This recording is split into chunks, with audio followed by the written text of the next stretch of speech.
Eu acho que eu já vou começar. Eu acho que já tá gravando. Agora tá gravando. Então, qualquer dúvida, já liga o áudio que eu vou estar na aba do lado, aí não dá para eu ver.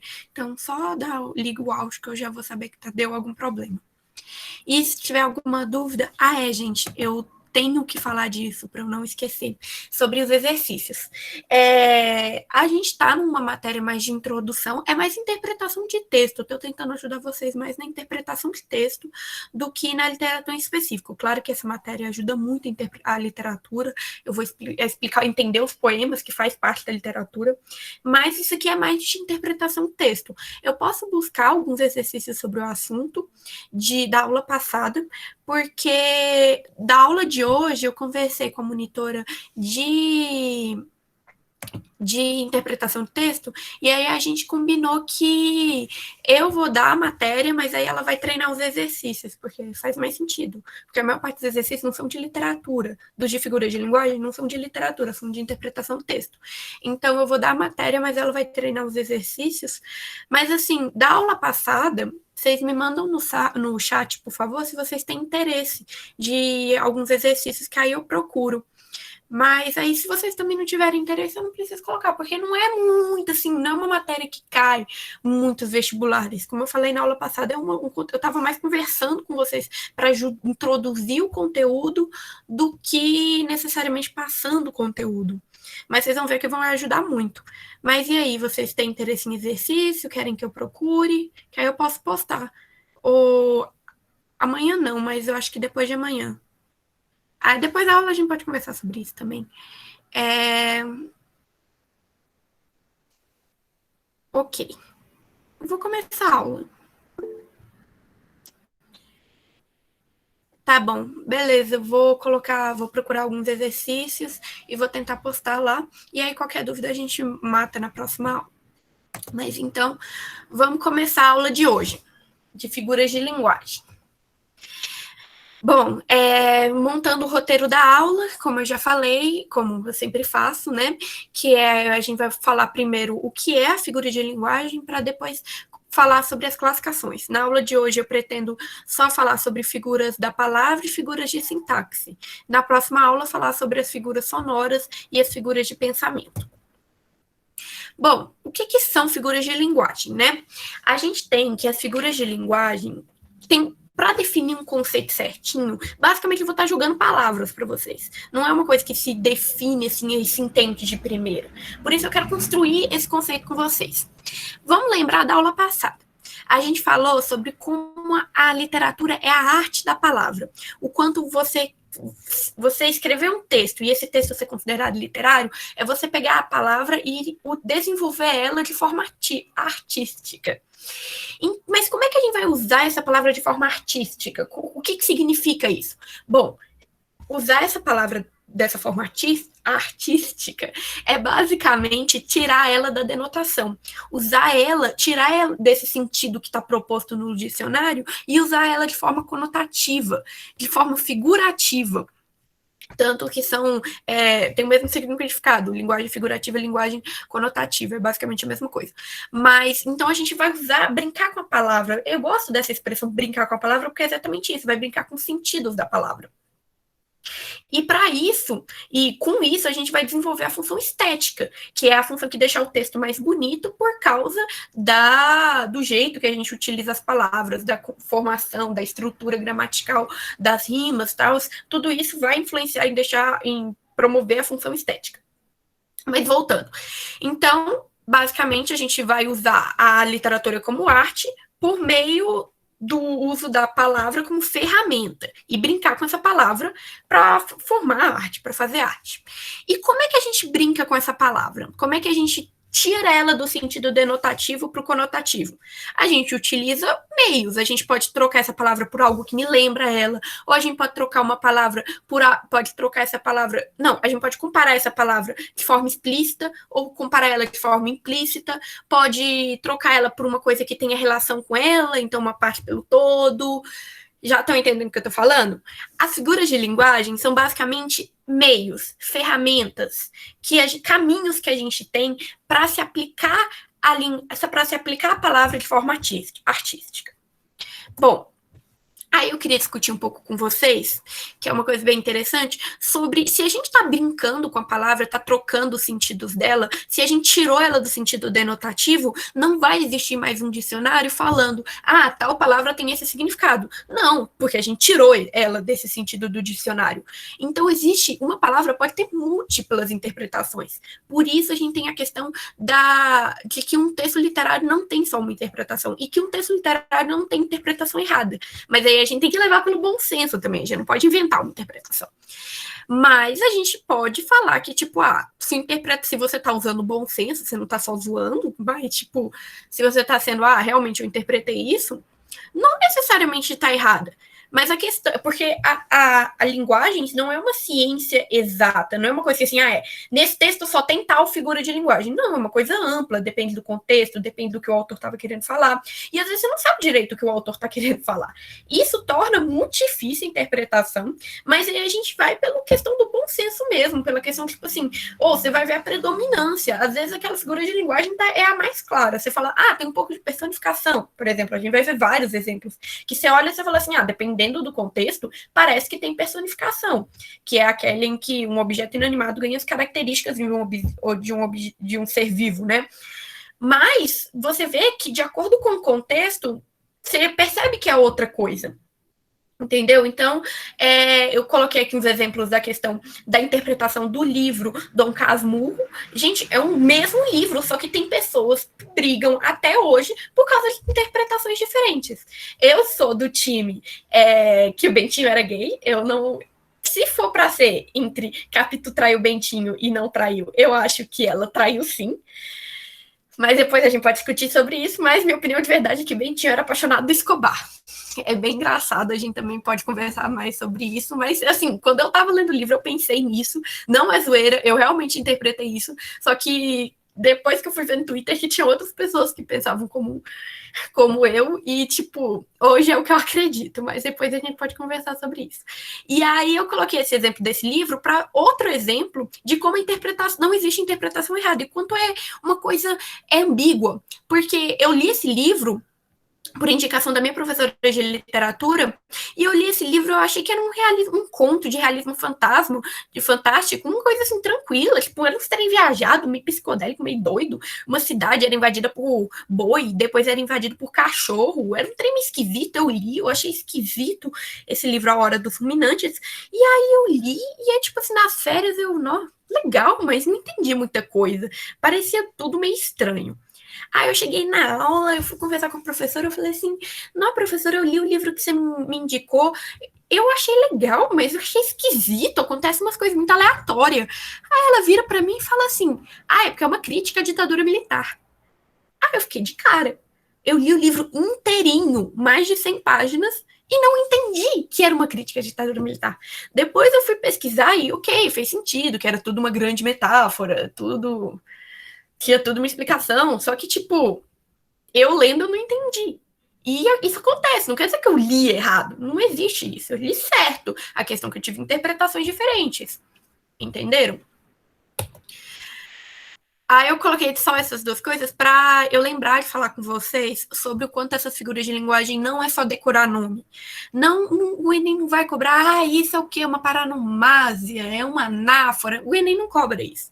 O Enem vai cobrar o uso, se é um texto figurativo, se é um texto literário, se é a linguagem predominante, é a linguagem conotativa. Então, assim, você está lendo o texto, viu uma figura de linguagem, não precisa nem pensar. É texto conotativo. Texto denotativo não tem figura de linguagem. A figura de linguagem é exatamente o mecanismo de se aplicar à conotação. Então, a figura de linguagem não é só decorar nome, tem um monte de nome que eu vou falar hoje, eu vou destacar quais são as mais importantes, mas é importante saber pelo menos a ideia para interpretar texto. Então, o Enem aqui, se você está focado só em Enem, presta atenção na ideia, tenta, a partir, quando você estiver lendo questões de linguagens, ler os textos literários. Gente, é muito fácil achar a figura de linguagem em texto literário. É muito raro achar um texto literário que, assim, numa página do livro não tem uma figura de linguagem, porque a literatura é basicamente figura de linguagem. Assim, mas então, o que eu já falei assim, né? O que é importante para o Enem. Aí agora a gente tem uma classificação das figuras de linguagem. Entre as figuras de linguagem da palavra, do som da sintaxe e do pensamento. Nessa aula a gente vai falar só do sintaxe e da palavra. Na próxima a gente vai falar do pensamento e a sonora. As da palavra, eu já adianto, são as mais importantes, tá? Bom, vamos começar agora, né? Que agora é de verdade, são as figuras de verdade. A primeira figura é a comparação, que é basicamente você comparar dois elementos. Você comparar esses dois elementos de forma explícita. O que quer dizer comparar de forma explícita? Quer dizer que você vai usar uma palavra que evidencie que você está comparando esses dois elementos. Então, a comparação é a mais fácil. Você vê duas coisas sendo comparadas e entre elas tem uma ferramenta linguística de comparação que é o como, tal como, semelhante, mais, menos, como de novo, porque o como é muito importante, é o mais comum, mas tão quanto, tal qual. Quando você vê isso, já é comparação, porque fica claro, fica explícito que a gente está comparando duas coisas. E assim, parece fácil, mas é muito comum na literatura, principalmente para descrição. Porque lembra que eu falei na aula passada sobre a função estética? Uma coisa é você descrever a sala falando, tem um sofá, tem uma cortina e acabou. Não. A literatura vai pegar isso, vai brincar com as palavras para transformar isso de função dela, para aplicar a função estética. E o jeito que a literatura faz isso é por meio da comparação. Então, muito comum na literatura, eu coloquei o exemplo aqui da Iracema. Eu queria que vocês vissem a foto dela, fiquem com essa cara, foto dela, né? A pintura dela, fiquem com essa imagem dela na cabeça, porque quando você está lendo o livro, não tem a pintura dela lá, mas o autor descreve ela. E aqui eu queria evidenciar o quanto é claro a comparação aqui. Observe, ele está falando que a Iracema, a Virgem dos Lábios de Mel, a Virgem dos Lábios de Mel é um perífrase, se não me engano. É a perífrase, a gente vai ver mais para frente, é uma outra figura de linguagem. Mas continuando, ela tinha cabelos mais negros que a asa da graúna. Eram cabelos mais negros, ou mais como elemento de comparação.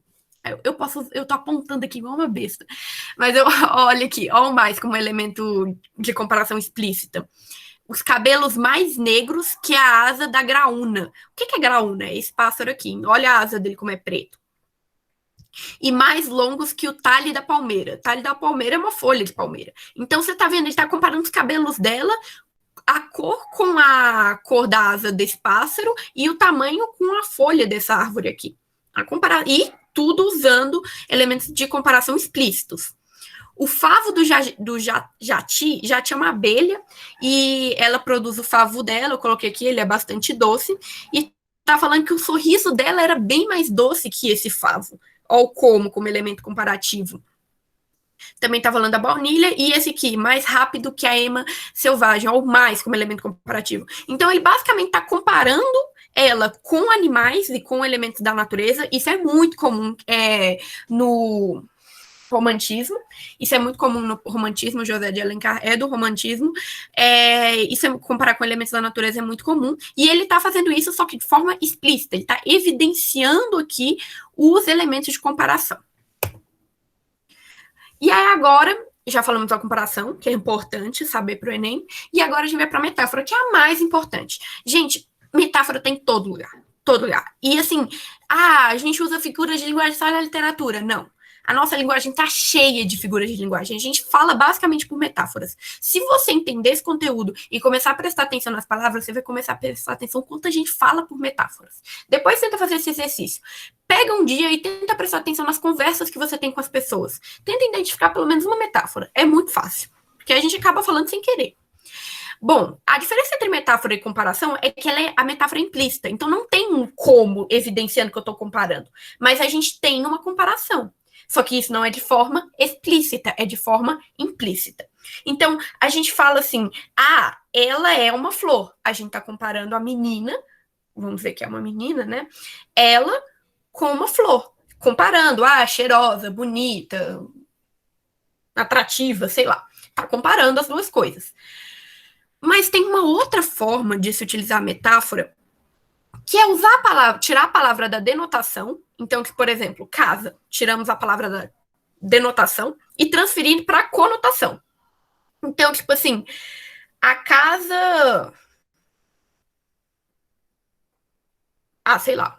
não consigo pensar no exemplo agora. Mas basicamente é você tirar essa palavra do sentido original dele e colocar numa coisa que tem uma relação com ele. Mas não é substituindo a palavra. A gente já vai entender que não é num sentido de substituir, é num sentido de comparar. Quando a gente faz isso de trocar, o nosso objetivo é comparar as duas coisas, é fazer uma relação entre as duas palavras e não necessariamente substituir como é na metonímia.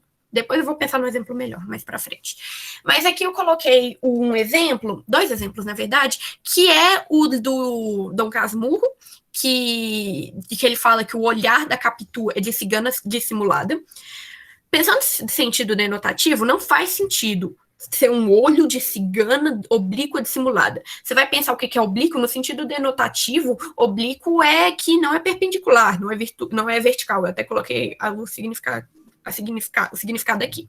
E de cigana, não faz muito sentido você pensar isso no sentido literal.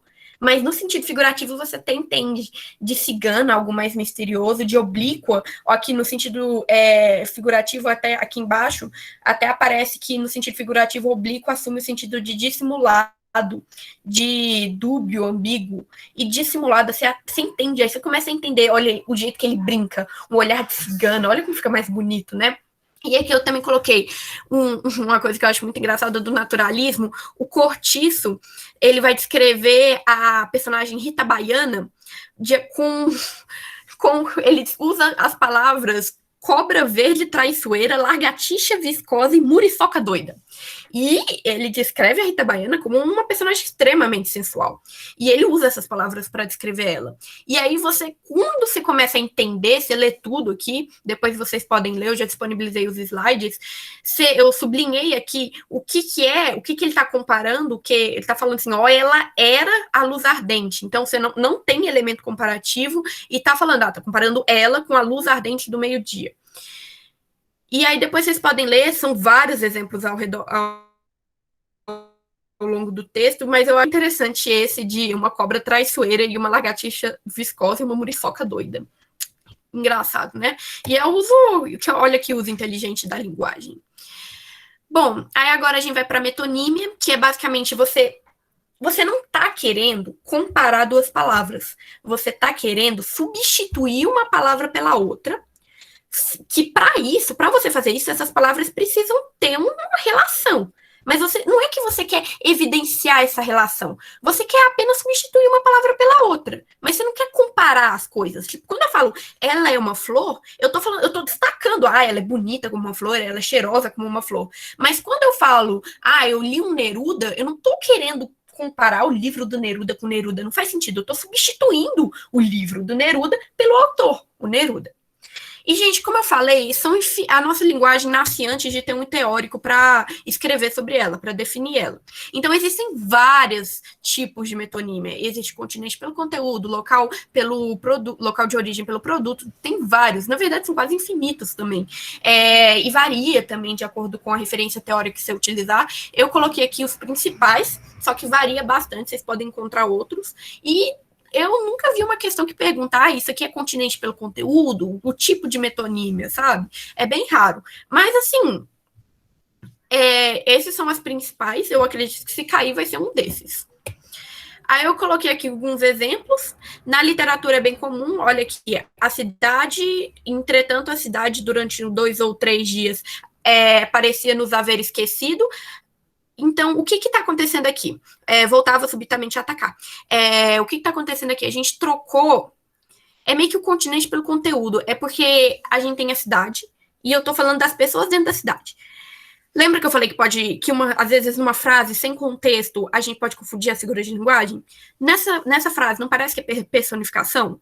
Tipo, a cidade, ela foi personificada por, tipo, ter deixado ele em paz, isso é uma característica humana. Mas se você lê o contexto, não faz muito sentido. Isso a gente teria que estar com um livro aqui e analisar e tal.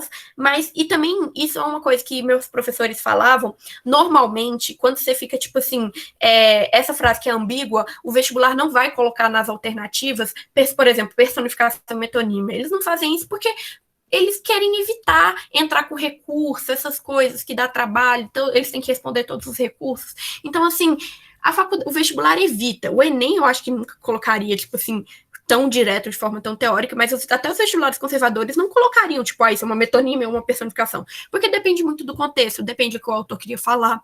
Mas nesse caso aqui, ele estava querendo falar que as pessoas da cidade deixaram eles em paz. Não é a cidade personificada, é as pessoas da cidade. Então é uma parte pelo todo. Aqui aquele exemplo clássico de as cabeças de gado pelo gado inteiro. O produto pela marca, porque a gente não está falando que o Omo, a marca Omo lava o mais branco. Não, lava mais branco. Não, a gente está falando que o sabonete, o sabão em pó da marca Omo deixa mais branco. E aqui a questão do autor pela obra. Eu li um Machado de Assis. Tem até uma música do Caetano Veloso também, que é Eu li um Neruda. Devolve-me o Neruda que você me deu.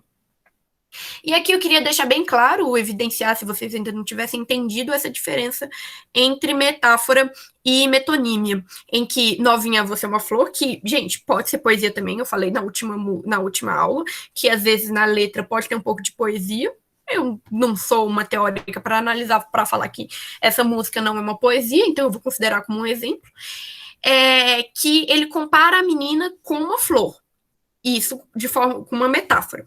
Esse que eu coloquei, essa flor é típica do cerrado, para exemplificar metonímia. Mas aí por quê? Porque a gente não está falando da flor nessa frase, a gente está falando da planta. Porque podem ter flores muito parecidas que você olha e fala assim, é a mesma flor, mas elas podem estar em biomas diferentes. Então, a gente não está falando da flor, a gente está falando da planta. E a gente substituiu uma parte da planta pela planta inteira. Parte pelo todo, né? Então a gente substituiu a parte, que é a flor, pelo todo. Então é uma metonímia. Eu tô querendo comparar a flor com a planta? Não, não é isso que eu quero falar. Eu quero destacar a flor. Não, pera. Destacar a flor. Eu quero destacar, o objetivo da frase é falar que ela é típica do cerrado. Beleza. E aqui eu também queria falar sobre, um outro exemplo é sobre rosas, é a mesma palavra, só que rosa aqui na música do Vinícius de Moraes, na poesia do Vinícius de Moraes, que depois virou música, ele compara a bomba de Hiroshima com uma rosa. Gente, olha isso aqui. Lembra aquele que eu falei que ficou meio confuso? Sobre a questão de trocar uma palavra na denotação por conotação? Você pegou bomba e colocou rosa.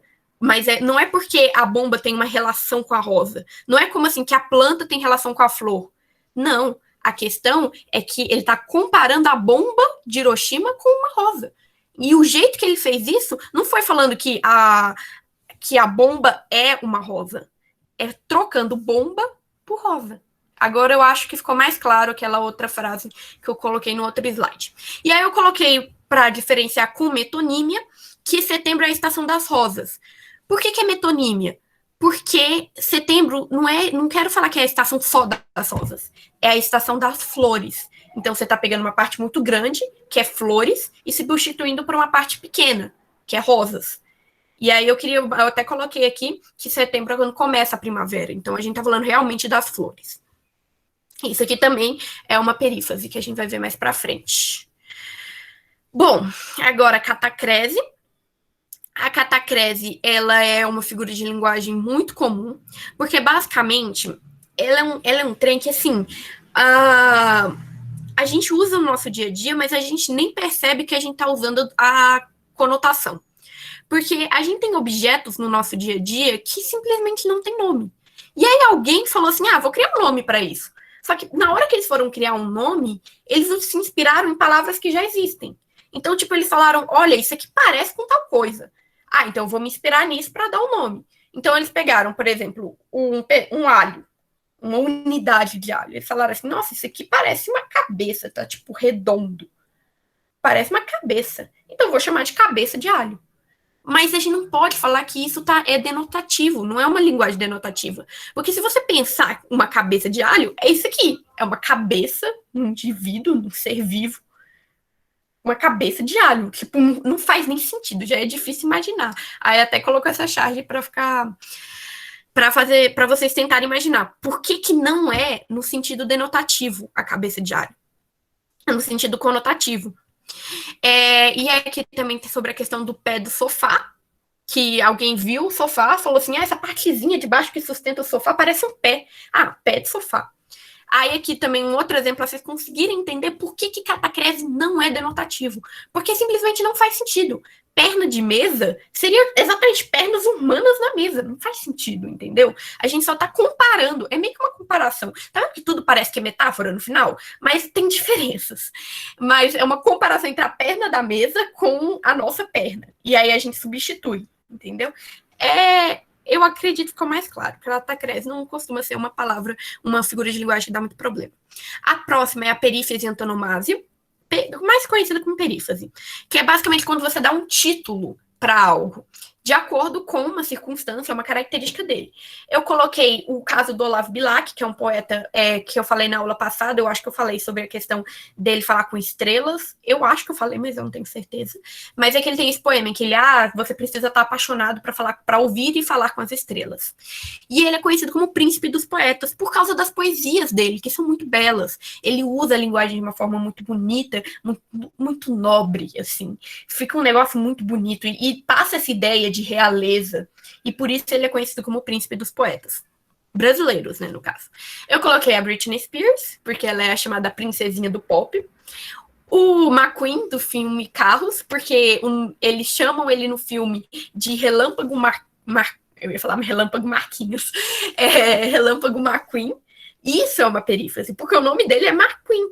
Só que quando eles falam, ele é um relâmpago McQueen, fazem referência ao fato dele ser rápido, que é uma característica dele. Tá vendo que o relâmpago também... Mas tem a questão do relâmpago também ser uma metáfora, porque tá comparando a velocidade dele com a rapidez. Mas o nome Relâmpago McQueen é uma perífrase, só que você comparar a velocidade dele com o relâmpago é uma metáfora. Tá vendo que não é tudo tão simples como só uma coisa? Mas aí você vai no bom senso, a questão vai perguntar qual é a figura de linguagem predominante, né? Aí, sobre a questão do Goodfather, é por causa que no português ficou Poderoso Chefão, mas na verdade o nome original do filme é O Padrinho, né? Seria. E é o padrinho por causa da tradição americana, da circunstância italiana, que chamam o chefe da família de padrinho. E aí ele recebe esse nome. Então eles sempre falam assim, o padrinho mandou você vir aqui no escritório. Então, assim, é um nome que foi dado para ele, é um título que foi dado para ele por causa da circunstância, que é o contexto da cultura italiana, que tem esse negócio de colocar padrinho para pessoas importantes. Perífrase, metáfora e metonímia. A perífrase é quando você dá um título, a pessoa tem um nome, mas você vai lá e dá um título. Metáfora é quando você quer comparar as coisas. Você quer, por exemplo, comparar a velocidade do relâmpago McQueen com o relâmpago. E metonímia é quando você quer substituir. Então, você substitui flores, em geral, por rosas, que é uma parte pequena do grupo grande que é flores, né? Bom, a sinestesia é sobre você questão de, numa frase, você misturar um monte de sensações diferentes, mas você meio que misturar isso, tipo assim, você tem meios de sentir as coisas, né? Então tem o tato, o paladar, o olfato. Você mistura essas formas de se perceber. Então, um exemplo clássico, que é o aroma quente do café, eu acho que é alguma coisa assim que nesse trecho, no cortiço tem, eu acho que é o aroma quente do café. Aí tem vários assim, você misturar os sentidos, misturar as percepções de sentido. Então, calor vermelho, calor se percebe pelo tato, vermelho pela visão. Aroma quente, aroma pelo olfato, quente pelo tato. Fosforescência afrodisíaca, fosforescência é pela visão, afrodisíaca é pelo paladar. E, gente, a sinestesia é muito comum no naturalismo, muito, muito, muito comum. Então, a gente, assim, se você for ler o Cortiço, tente buscar sinestesia, porque é muito fácil. E é uma coisa que eu acho muito bonita, porque você para pensar um pouquinho, tipo, o que ele quis dizer com calor vermelho? O que ele quis dizer com aroma quente? Eu gosto de pensar isso. Eu acho uma forma muito bonita de se falar. E agora a gente vai falar sobre as figuras de sintaxe. As figuras de sintaxe vai basicamente vai brincar com as regras gramaticais. Não vai falar mais, não vai brincar só com o sentido das palavras, não vai brincar com o sentido da palavra, como era nas figuras de palavra, vai brincar com a formação gramatical delas. A primeira é a elipse, que é quando você oculta um termo, mas você não falou desse termo antes. Então, por exemplo, na sala, apenas 4 ou 5 convidados, que é uma frase do Machado de Assis, se não me engano, do texto do conto O Espelho. Você lê essa frase assim, você fala assim, pera, tá faltando algo. E eu garanto para vocês que no texto anterior não aparece esse verbo. O verbo, já falei, o que está faltando. Mas basicamente o que está faltando é o verbo haver. Então, na sala havia apenas 4 ou 5 convidados. Ele omitiu. Mas por que ele omitiu? Para ficar bonito. Para exatamente brincar com a palavra. Para usar isso de forma literária, artística. Entenderam? Eu acho que está fazendo cada vez mais sentido essa questão do que é a literatura, né? A tarde talvez fosse azul, não houvesse tantos desejos. Aí tá faltando, se não houvesse tantos desejos. Então você tira elementos para ficar bonito mesmo, é essa a função. Aí tem outros exemplos aqui, se vocês quiserem ver depois. E aí a gente tem o zeugma. O zeugma é um tipo de silepse, de elipse, é um tipo de elipse, só que no caso ele vai tirar uma palavra que apareceu antes do texto, apareceu antes no texto. E você vai tirar essa palavra exatamente para não ficar repetitivo. Porque um texto muito repetitivo é ruim, sabe? Então você tira a palavra exatamente por causa disso, para evitar a repetição. Mas quando você tira principalmente verbo, você precisa colocar uma vírgula, porque senão fica um erro gramatical muito grave. Então, esse caso aqui, o meu pai era paulista, o meu avô pernambucano, o meu bisavô mineiro, o meu tataravô baiano. Ele poderia muito bem ter colocado, o meu pai era paulista, o meu avô era pernambucano, o meu bisavô era mineiro, o meu tataravô era baiano.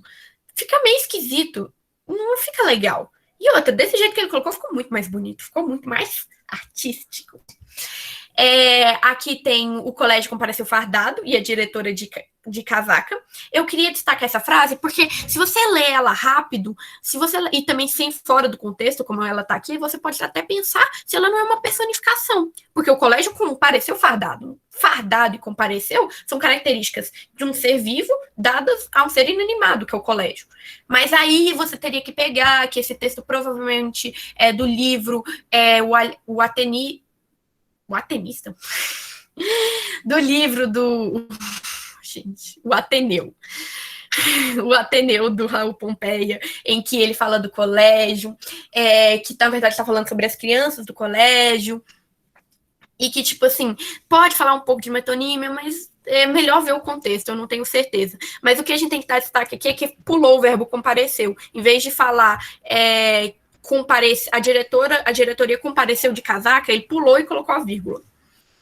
E aí a gente tem que a igreja, e esse também, esse exemplo do Carlos Drummond de Andrade, em que fala sobre que, pula esse verbo aqui, os altares eram humildes. Sobre o hiperbato ou a inversão, é uma coisa também muito comum que a gente faz na nossa língua oral, que é basicamente você tirar da ordem direta. Mas com um objetivo de ficar bonito. Aqui tem um exemplo do Yoda, quem já viu Star Wars sabe que ele fala de um jeito muito engraçado, ele fala sempre invertendo, então, tipo, muito a aprender você ainda tem, ele inverteu, e por isso que é um tipo de hipérbato, é a figura de linguagem. A gente também tem o hino nacional. Gente, o hino nacional é um poema de verdade. O hino nacional brasileiro é lindo. É uma coisa linda quando você começa a entender de verdade. Quando você só não decora, ele é muito bonito. Um dia pode pensar na internet, tem várias interpretações do hino nacional. É muito bonito. Mas para entender ele, você tem que tirar da ordem direta. Porque, basicamente, o hino nacional inteiro está na ordem direta. Quando você começa a tirar da ordem direta, tirando o hipérbato, aí você começa a entender.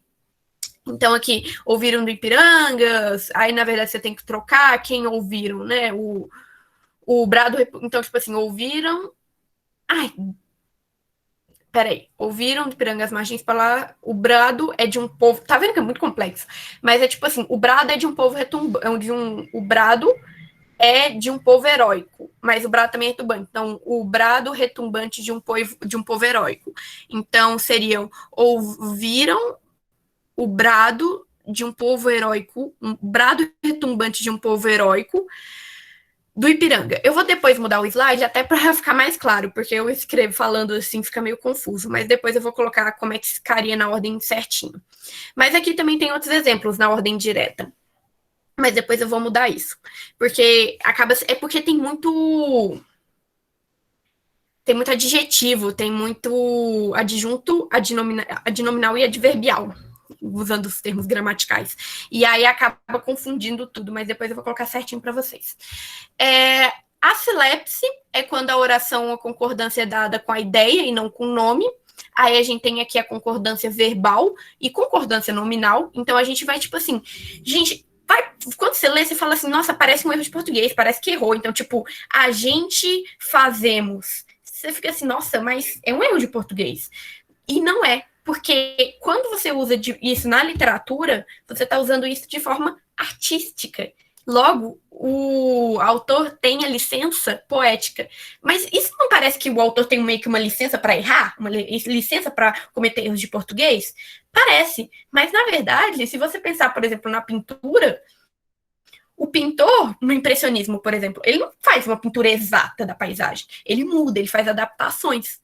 Porque ele tem uma licença artística. Assim como o escritor tem uma licença poética de alterar as palavras, de brincar com as palavras, em que na nossa regra, na linguagem denotativa, parece que é um erro, mas não é um erro. Porque se fosse um erro, quando a gente usa a metáfora, também seria um erro, porque a gente está usando a palavra fora do sentido que está no dicionário. Mas não é um erro, porque o autor tem a sua licença, tem a permissão de fazer isso, porque ele está lá exatamente para isso, para brincar com as palavras. Eu acho que, tipo assim, falta 5 minutos. E tranquilo, eu já imaginava que eu não ia conseguir terminar, porque são muitas coisas. Faltam ainda mais 3, 4 figuras de linguagem, se não me engano, mas são bem tranquilas, eu consigo terminar na próxima aula rapidinho. E aí eu ainda falo das figuras de pensamento e das figuras sonoras, que também são bem tranquilas. Eu acho que as mais difíceis são as figuras a figura da palavra, né? E aí eu queria abrir esse espaço para vocês tirarem alguma dúvida, algo que não ficou muito claro. Eu tenho a impressão que eu falei um pouco rápido, porque eu sabia que era muita coisa. Então, se vocês tiverem alguma dúvida, fica aqui o aberto o espaço. Eu acho que eu já vou parar de fechar, vou parar de gravar, senão eu esqueço depois.